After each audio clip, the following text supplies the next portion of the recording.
वाराणसी में अर्दली बाजार में चल रहे श्रीमद् भागवत कथा के दूसरे दिन वृंदावन से पधारे कथा व्यास आचार्य मनोहर कृष्ण जी महाराज ने सृष्टि विस्तार की कथा सुनाते हुए कहा कि ब्रह्मा के द्वारा मनु महाराज की उत्पत्ति हुई।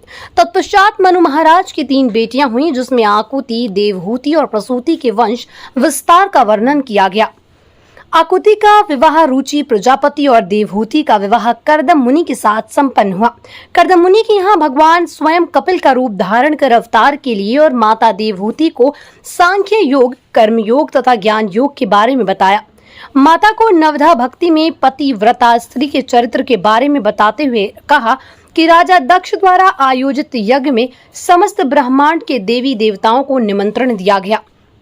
भगवान शिव को यज्ञ में नहीं बुलाया गया और यज्ञ में भगवान शिव का राजा दक्ष द्वारा अपमान करने पर पतिव्रत का पालन करते हुए माता सती ने स्वयं की शक्ति से अपने शरीर की अग्नि को आहुति दे दी, जिसके बाद भगवान शिव के अंश वीरभद्र ने समस्त यज्ञ का विध्वंस कर दिया।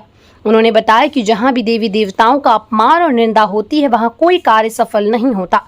कथा व्यास जी ने कहा कि भागवत कथा कल्प वृक्ष है, जिस भाव से आप श्रवण करोगे वैसा फल आपको प्राप्त होगा। जी, आज जो भागवत कथा यहाँ चल रही है कितने दिन की है? ये 7 दिन की भागवत कथा है। श्रीमद् भागवत सप्ताह चली गई है।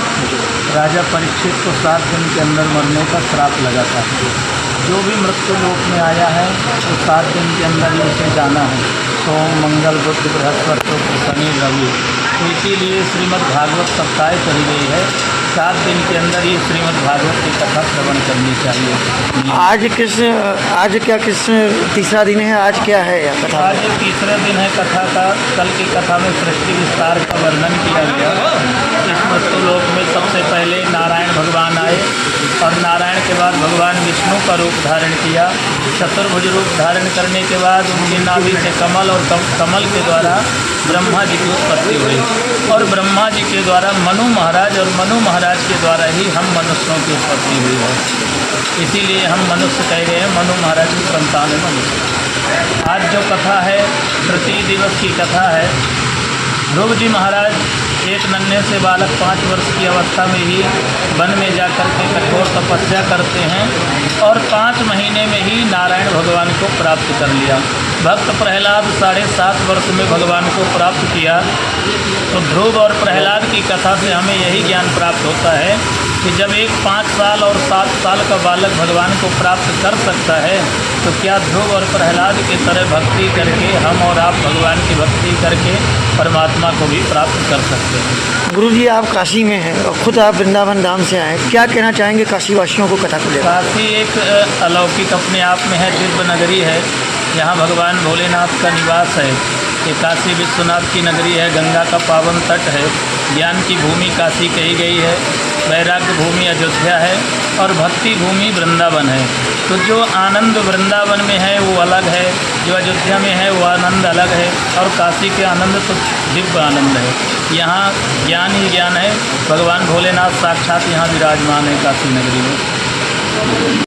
मेरा नाम अभय नारायण तिवारी। एक हमारे मन में भाव आया। आज यहाँ जो कथा का आयोजन है, आज तीसरा दिन है कथा का, क्या कहना चाहेंगे? संकल्प करने के बाद करना है, कथा नहीं करा। यही शिक्षा करना चाहता हूँ। मन में आना भी वो संकल्प है। यदि आपके मन में भाव जागते हैं तो यदि कथा सुननी है तो कथा सच्चा और धर्म ये कोई मंदिर बनवाने का संकल्प हो या कन्या अच्छा होता है। लोग जगह आए, आपने एक शारीरिक संकल्प होता है और दूसरा मानसिक संकल्प। आज तीसरा दिन है। गुरु जी किस विषय पर चर्चा कर रहे हैं आज?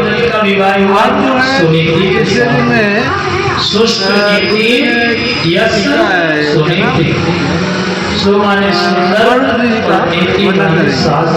क्या कहना चाहेंगे कथा को लेकर काशी वासियों? कथा को लेकर क्या कहना चाहेंगे काशी वासियों को? कथा के बारे में बहुत अच्छी कथा कर रहे हैं। वृंदावन से आए हुए बहुत अच्छा कथा कर रहे हैं और यहाँ पे लोग आ भी रहे हैं। और ये कथा कब से कब तक चलेगी और लास्ट समापन कब है इसका? ये कथा आज बुधवार को चलेगा। बुधवार को लास्ट चलेगा भंडारा। अपने क्षेत्रवासियों को क्या कहना चाहेंगे? हम अपने क्षेत्रवासियों को ये कहना चाहेंगे वो लोग आए, कथा होता है, बहुत सारा जैसा कथा मिलता है और जैसे स्वागत करने के लिए आते हैं मिलता नहीं है मौका, ऐसा मौका मिला तो वो लोग ना गवाए, बस वो लोग आए और श्रावण माह में